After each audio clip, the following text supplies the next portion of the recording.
At the end of the day, this squat is a pushing exercise. What do we use to push? We use the quads. The quads push, and the posterior chain, glutes and hamstrings do the pulling. That's kind of as simple as it gets. In the last few weeks, I've spent a lot of my time working on the posterior chain, the pulling muscles in the human body. Today I thought calves are feeling pretty good. The worst is over. I've got some sort of dorsiflexion. Let me start, the session with some deadlifting. And I had planned to kind of push the deadlift, push some heavy weight. So I started warming up, felt good. And then when the weight got heavy, I felt I didn't have it in me today. Now, when I watched the videos, as I was going through these sets, I was noticing that I wasn't really getting any drive from my legs at all. Like I felt it in me as well. Like I was pulling and not pushing. And that makes sense, right? Because in the last few weeks, all I've done is pulling. I've done the majority of my exercises have been pulling exercises, glute and ham work. I've done very minimal quad work. I've done very minimal squatting, like for high reps, for high volume. I've done a few days where I did 140 times 10, 11, and 12, whatever. But the majority of the rest, like the ratios have been heavily, to the pulling. And then today, I've got no push off the deadlift. So we all know that the deadlift starts with a push, ends up with a pull around the knees. Well, today I didn't have any power off the floor. And you'll see one of these later sets, I failed a 220 kilo deadlift. The 200 kind of went all right. And after the 200 kilo, I thought, man, like that thing really broke off the floor really slowly. Now, when that happens, I think to myself, I've got to put my quads into it. But I couldn't. On the 220, I couldn't budge the bar off the floor.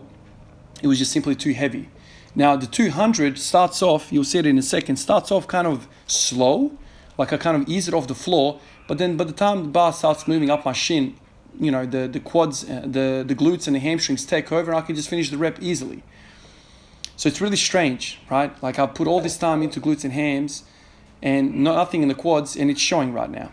So anyway, I kind of got thinking about it, and I thought to myself, man, the whole reason I'm doing this, these exercises, these accessory exercises, is to get the squat stronger. And the damn squat is predominantly, a high bar squat, predominantly a quad exercise. If you've got, see, I failed here. I just couldn't budge it off the floor. I swear to you, man, if this thing was a little bit higher off the floor, I would be able to finish it. Like I feel like glutes and the hamstrings are really strong. I just couldn't do it. So I thought, we need some quads in here, man. I need to activate the quads. So I went back to my leg curl machine, adjusted the pads, put the pads so I can do some leg extensions, and I did like 30, 40, 45 minutes, something like this, of leg extensions. Started off with a 10 kilo, went to 20, went to a 30 kilo for times 30, did 5 sets of 30, which is banging them out, and I felt good. I felt really, really good. But the reason why I'm telling all of this stuff is it's really kind of easy to kind of get ahead of yourself and think about that the glutes and the hamstrings are number one. The squat, the way I like to do it, in a high bar position, predominantly is a quad exercise. That's the main driver of the thing. Now, if you don't have a healthy hamstring strength and a glute strength, you're gonna start getting pains. And I've told you guys about this. Every time I do a lot of quad work, my hips get upset, especially the right one, and my TFL kind of flares up, and I can't even do anything after that. I can't squat at all. So I think we're going back to the discussions of the previous weeks where I've talked about what is the ratio between pulling and pushing exercises. How do we split it up? Obviously, you can't do just one and not the other, because if you just do the pulling exercises, your hips are going to feel fantastic, but you're going to be weak. You're going to be weak in the deadlift and the squat because both of those exercises require a pushing component. More so in the squat, the whole thing is a push basically. Then also with the deadlift, you can't get the thing off the floor so you can start pulling. You can't pull off the floor. If you start pulling the bar straight off the floor, you're leaving a lot of poundage on the bar because you're working too hard with the posterior. You can't pull off the floor effectively. You can't generate speed with your posterior chain. It needs to be a pop with your quads, and then you finish with the posterior chain. Man, I get frustrated when I think about this because I've kind of been flickering between two extremes. Now I know that either extreme is bad. Too much quad work hurts me. Too much posterior chain makes me weak. So now I need to work out the ratio I need to push that slider towards the other side now. You need quads. You simply need quads. And how do you get quads involved in a healthy kind of hip balance? And that's the trick that I'm going to try and do now. So I'm going to start doing some leg extensions again. I'm going to be very weary of them.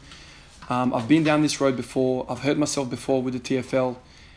So I think I found a perfect match. I don't want to say it too quickly, but I feel like the leg extension machine and the glute ham developer back raise that I've been doing is a really good mix. They kind of cancel each other out really, really well. One's very, very posterior chain, and one's very quads, right? So I think I'm going to start playing with these two exercises every single day. I'm going to try and work out a really good balance so I can start activating my quads effectively and also keeping my hips nice and balanced so I don't get pain. I did a lot of leg extensions today. And you'll see after all these sets, I ended up going to the squat. And yes, I'm still kind of limited with the dorsiflexion, but I felt good. I felt like I was under the bar. I felt the quads working. And I even thought to myself, man, should I go back to the deadlift, warm up again, and maybe hit 220? Because now I feel like my quads are working. There's a mind-muscle connection with the quads. Maybe I can get it off the floor with some speed. I don't think my quads have atrophied completely in the last 2 weeks, whatever I've kind of spent doing the GHDs and no quad direct work. But I think the activation is completely kind of worn off because I haven't been activating the quads. Everything that I've been doing, the majority of my work has been posterior chain. Even the squats that I've been doing, they've been singles. They've been kind of like, I did few sets of 140 for kind of AMRAP, but that's not enough volume throughout the week to actually cause anything. You'll see here, like 100 kilos, you'll see that you just, I don't know. Watching me, I know what's happening underneath the bar. I don't know how I felt, but I'm more poppy. That word again, poppy, man. Poppy. What is the definition of poppy to me? I feel like the definition is when the quads and the glutes are just popping, just bang, everything's working. If one is not working and the other is working, then there's imbalance and I don't feel poppy. So I need the glutes and I need the quads to kind of to be jumping out of their skin. So even 140 here, I just felt I could explode out of the bottom because the quads were pumped. The quads were kind of active. Central nervous system knew where my quads were, and I could just use them effectively. The top set here was 180 kilos, and it felt good. So, what am I going to do in the coming days and weeks? Introduce the leg extension again. Search for the optimal ratio between pulls and pushes. I want to say it again, man. The whole thing I'm doing here is trying to get stronger in the squat. And you're not going to be able to squat with weak glutes, man, with weak quads. You need quads to be strong, so they need to be trained directly. Now, how do you train them effectively without hurting a hip? Well, that is the trick here. 180 here. And I know this might look slow and whatever, but I felt really good under this weight today.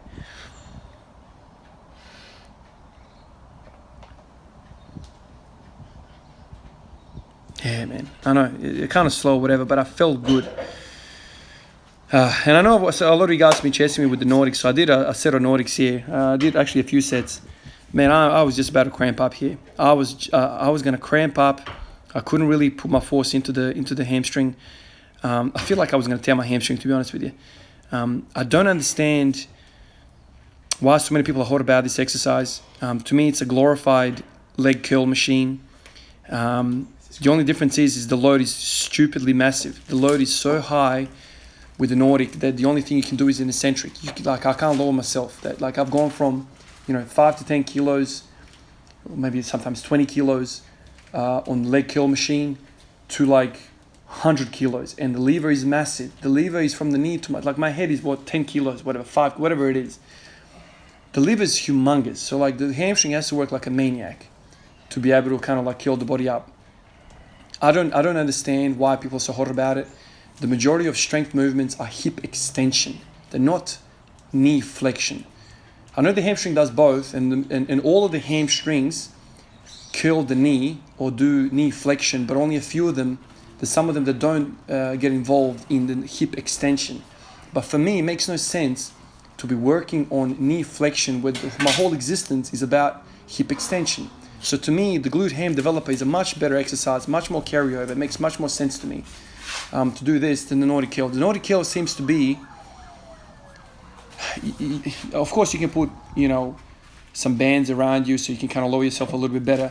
But think about it. The only difference between a Nordic and a leg curl is that with the Nordic, there's some glute involvement to keep you upright. But even when I see the knees over toe guy, he's kind of rounding he's putting his hip into anterior pelvic tilt because he doesn't have enough strength in his hamstring to keep himself 100% upright, 100% perfectly flat, and use his hamstring. So what he does is he collapses his hips forward, and then that's how he curls up. So it's kind of curling up with a hollow spine or like an arched spine, because the muscle is just so mechanically disadvantaged in this movement, and it's impossible. So to my brain right now, it doesn't make sense to me why so many people are hot about the Nordic, and not safe about the glute ham developer. I know the glute medius over toes guy is very intelligent. He does both. He does both movements, and he's really good at both. But to me, I feel like there's no need for me to do knee flexion exercises. I know the glutes kind of turned on, but it's not really, because if you've got anterior pelvic tilt, your glutes are not really on. I'd rather just do the glute ham developer. That's what I need. I need hip extension. So I know a lot of you guys have kind of been calling for me to try the Nordics. I've tried the Nordics a few years ago, and I know how it felt, and it just reiterated that they just don't feel good to me. Like, it feels like the load is humongous. It feels like I'm gonna tear my hamstring. It feels like it's way too advanced for me. I feel like if you want to get there, do the leg curl machine and get up to a reasonable weight, and then you can transition into the Nordic. But doing the Nordic just for the sake of doing an eccentric just makes no sense to me. Makes no sense to me. I'd rather, the GHD feels amazing to me. Absolutely amazing. So that's where I'm at right now. I need to try work on the quads without hurting my hip. The quads are your number one. If you want to squat big, your quads. All this other stuff that you see me doing, the glute ham developer, the deadlifts, all I'm trying to do there is keep my hips healthy. So I think the focus is kind of re-establish itself. I've gone from one extreme to the other, but I reckon now I'm going to try to look for a balance, and hopefully you're going to see some good stuff from me moving forward. My brain kind of works like this all the time. I try to work for like different extremes. I go for different extremes just so I can define what each extreme is, and then I can try and kind of, manipulate those definitions into something that I want. So I think what I want is kind of towards the posterior chain in terms of ratio, but still you need to hit your quads directly if you want to be really good at the squat. Anyway, guys, I'm just talking out loud right now, giving exactly what I think. Hopefully you get something out of that. But anyway, peace out. I'll catch you guys tomorrow. Ciao.